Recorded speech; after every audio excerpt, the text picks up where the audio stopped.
আল্লাহ আমার রব, এই রবি আমার সব। এবার আল্লাহ দেখলেন সৈয়দনা ইব্রাহিমের হৃদয়ের মধ্যে ইসমাইলের জন্য ভালোবাসা বেশি না কম? কত বেশি জানেন? সৈয়দনা ইসমাইল যখন দুনিয়াতে এসেছে তখন সৈয়দনা ইব্রাহিম আলাইহিস সালামের বয়স ছিল 86। কত? আপনাকে বাগেরহাটে 86 বছর বয়সে কারো বাচ্চা কাচ্চা হয়? হ্যাঁ, আছে এরকম পালোয়ান? আছে কেউ? নাই। সৈয়দনা ইসমাইল যখন এসেছে দুনিয়ায় তখন সৈয়দনা ইব্রাহিমের বয়স কত ছিল? 86। তার মানে 86টা বছর আল্লাহর কাছে কাঁদছে আর দোয়া করছে, আল্লাহ একটা সন্তান দাও দাও দাও, দেয় নাই। 86 বছর বয়সে যে সন্তানটা দিল, ওই সন্তানের প্রতি মায়া, দরদ, মোহব্বত, ভালোবাসা বেশি না কম? আল্লাহ দেখতে চাইলেন ওই ছেলের জন্য মায়া বেশি নাকি আল্লাহর জন্য বেশি। আল্লাহ ডেকে বললেন, ইব্রাহিম দেখি হৃদয়ে কার জন্য দরদ আর ভালোবাসাটা বেশি। যাও আমার সন্তুষ্টির জন্য 86 বছর বয়সে পাওয়া কলিজার টুকরা দুধের বাচ্চা ইসমাইলকে জবাই করে আমার খুশি অর্জন করো। জবাই করো, স্যাক্রিফাইস করো, আমার জন্য উৎসর্গ করো। এরপর ওনার ছেলের সাথে কি বললেন আছে না নাই? ফালাম্মা বালাগা মাআহুস সা'য়া ক্বালা ইয়া বুনাইয়া ইন্নী আরা ফিল মানামি আন্নী আযবাহুক ফানজুর মাযা তারা। দুধের বাচ্চা ছোট্ট ইসমাইল ডেকে বলে, ও ইসমাইল, আমি স্বপ্নে দেখেছি আমি তোমারে জবাই করছি, এখন কি করব? সুবহানাল্লাহ। আমার আব্বা যদি আমার কইতো, আপনার বাবা যদি বলতো, আব্বা তোরে তো দেখছি স্বপ্নে জবাই করি, আমরা কইতাম, আব্বা আমার দেখেন না, আমার বড়টারে দেখছেন। কথা কন। আমরা বলতাম, ছোটটারে দেখছেন, ওইটারে জবাই করেন, মাইজ্জাডারে করেন, বড়ডারে করেন, আইন আই হাইতান্ন। সুবহানাল্লাহ কইবেন না? কি বাবা, কি ছেলে! ইন্নী আরা ফিল মানামি আন্নী আযবাহুক ফানজুর মাযা তারা। ইসমাইল স্বপ্নে দেখেছি তোমারে জবাই করতেছি, কি করব কও? সাইয়েদনা ইব্রাহিম এই প্রশ্ন করার পরে সাইয়েদনা ইসমাইল বললেন, ক্বালা ইয়া আবাতি ফাআল মা তুমার। বাবা আপনি স্বপ্নে যা দেখেছেন ঠিক তাই করেন, যা দেখেছেন তাই করেন। আমগো পোলাগুলাও পোলা, ওনার পোলাও পোলা। সাতাজিদুনি ইনশাআল্লাহু মিনাস সাবিরিন। আব্বা আমি তো ডরাই না, আপনি ডরায়েন না। আমি ভয় পাই নাই, আমি ভয় আছে, আপনি ভয় পান কিনা? আল্লাহু আকবার। কি ছেলে দিয়েছিল আল্লাহ তারে! ইফআল মা তুমার সাতাজিদুনি ইনশাআল্লাহু মিনাস সাবিরিন। ও বাবা আপনি ভয় পায়েন না, ইনশাআল্লাহ আপনি আমারে ধৈর্যশীল দেখতে পাবেন, আপনি আমারে ধৈর্যশীল দেখতে পাবেন। তাহলে ছেলের সাথে কি কথা হয়েছে কোরআনে আছে না নাই? বলতে দেরি, ছুরি নিয়ে গলার মধ্যে ছুরি চালাতে 1 সেকেন্ডও দেরি করে নেই। সুবহানাল্লাহ পড়েন। তার মানে এই পরীক্ষায়ও আল্লাহ বললেন, ক্বাদ সাদ্দাকতার রুইয়া ইন্না কাযালিকা নাজজিল মুহসিনিন। ইব্রাহিম ছুরি আর চালায়ও না, ইসমাইলকে মারা আমার উদ্দেশ্য না, তোমার হৃদয়টা দেখা উদ্দেশ্য। এই ইসমাইল মরে গেলে তো সব ঘটনা উলট পালট লেগে যাবে, কারণ আখিরি জামানার পয়গম্বর বিশ্বনবী মুহাম্মদ রাসূলুল্লাহ সাল্লাল্লাহু আলাইহি ওয়াসাল্লাম এই ইসমাইলের বংশে পৃথিবীতে আগমন করবে। চিল্লায় কোন ঠিক কিনা? ইসমাইলকে বাঁচিয়ে রাখা আল্লাহর জন্য ওয়াজিব, আল্লাহ নিজের জন্য এটাকে আবশ্যক করেছেন। সুবহানাল্লাহ পড়েন। কুড ইউ ইমাজিন কি স্যাক্রিফাইস তিনি করেছেন, প্রতিটা পরীক্ষায় পাস। পরীক্ষার ফলাফলে আল্লাহ কি বললেন, তোমার আমি কি বানাইলাম? নেতা।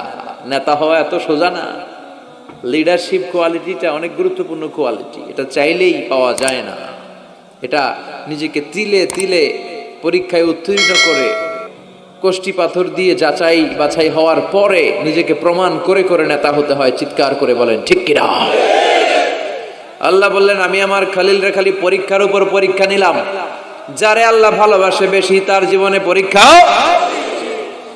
বিশ্বনবীরে আল্লাহ বুঝাতে চাইলেন, ও আমার নবী, আপনার জীবনটা পরীক্ষাময়। এত পরীক্ষা দেখে বিচলিত হওয়ার কিছু নাই, টেনশনে পড়ার কিছু নাই, নিরাশ হওয়ার কিছু নাই। আপনার পিতা ইব্রাহিমকেও এরকম অনেকগুলো আমি পরীক্ষা নিয়েছি, আর প্রতিটা পরীক্ষায় আমার ইব্রাহিম খলিল সফলতার সাথে উত্তীর্ণ হয়েছে। আসাদুন নাসি বালাআন আল আম্বিয়া। এই পৃথিবীতে সবচেয়ে বেশি বালা মুসিবত আর পরীক্ষা আসে নবীদের। কাদের? সুম্মাল আমসাল ফাল আমসাল। এরপরে সিদ্দিকিনদের, সোহাদাদের, সলেহিনদের। ইবতালা আর রাজুলু হাসাবা দীনি, ব্যক্তির দিনদারি যত বেশি তার উপর আল্লাহর পরীক্ষাও।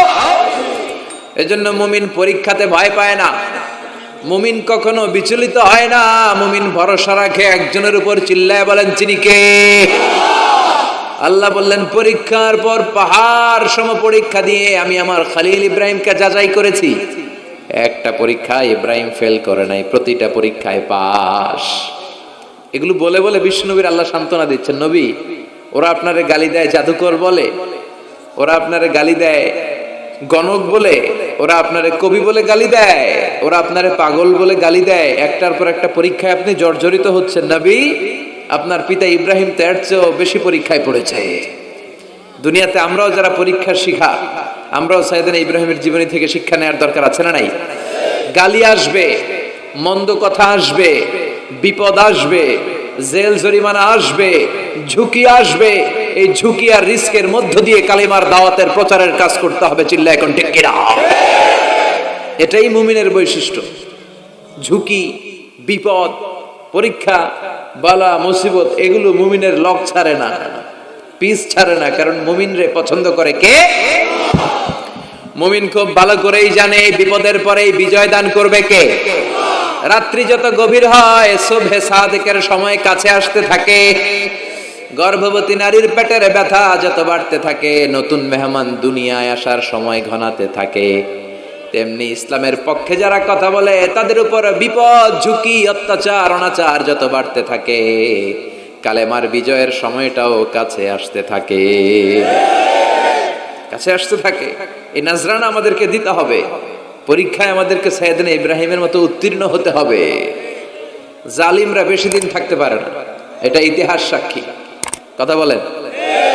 যারা জুলুম করে তাদের জন্য তো সাহায্য নাই, যারা মাজলুম তাদের জন্য সাহায্য। বদরের প্রান্তরে 313 জন মাত্র দরিদ্র, গরিব, মাজলুম সাহাবী, তাদের জন্য আকাশ থেকে ফেরেশতা দিয়ে নুসরাত সাহায্য করেছে কে? তার মানে মাজলুম আল্লাহর পক্ষে আর জালিমের বিপক্ষে, ঠিক কি না? জালিমের জন্য কোনো সাহায্য নাই, বরং দুনিয়ায় যারা জুলুম করে তাদের ক্ষমতা বেশি দিন থাকে না। ফেরাউন বেশি দিন থাকে নাই, থাকছে? নমরুদ বেশি দিন থাকে নাই, থাকছে? থাকতে পারে না। যারা দুনিয়াতে রক্ত ঝরায় এরা থাকতে পারে না, বরং যাদের রক্ত ঝরে তাদেরকে আল্লাহ বিজয় দিয়ে দেয়।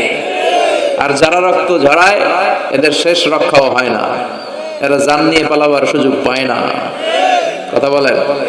এজন্য পরীক্ষা আসলে মুমিন ভয় পাবে। মুমিনের হৃদয়ে ভয় আছে কার?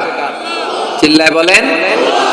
আল্লাহর ভয় নিয়ে থাকতে হবে। সাইয়েদনা ইব্রাহিমকে একটার পর একটা পরীক্ষায় আল্লাহ ফেলেছেন, একটার পর একটা পরীক্ষায় আল্লাহ ফেলেছেন, কিন্তু এই পরীক্ষায় তিনি গোল্ডেন এ প্লাস। সুবহানাল্লাহ পড়েন।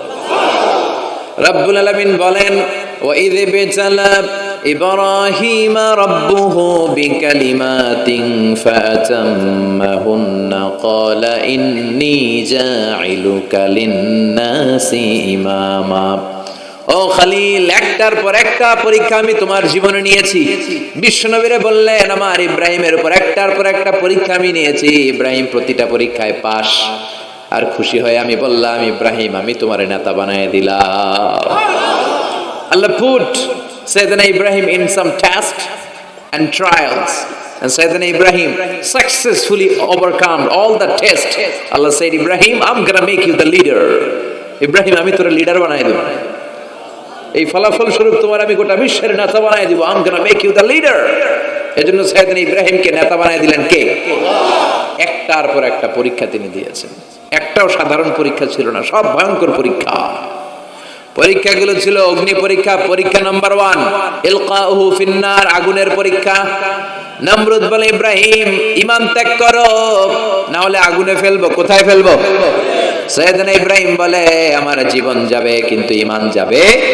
ঈমানের পথে অবিচল থেকে আমার মরণ যেন হয়। তোমারই কাছে মিনতি আমার, তোমারই কাছে মিনতি আমার, মহামহিম দয়াময়।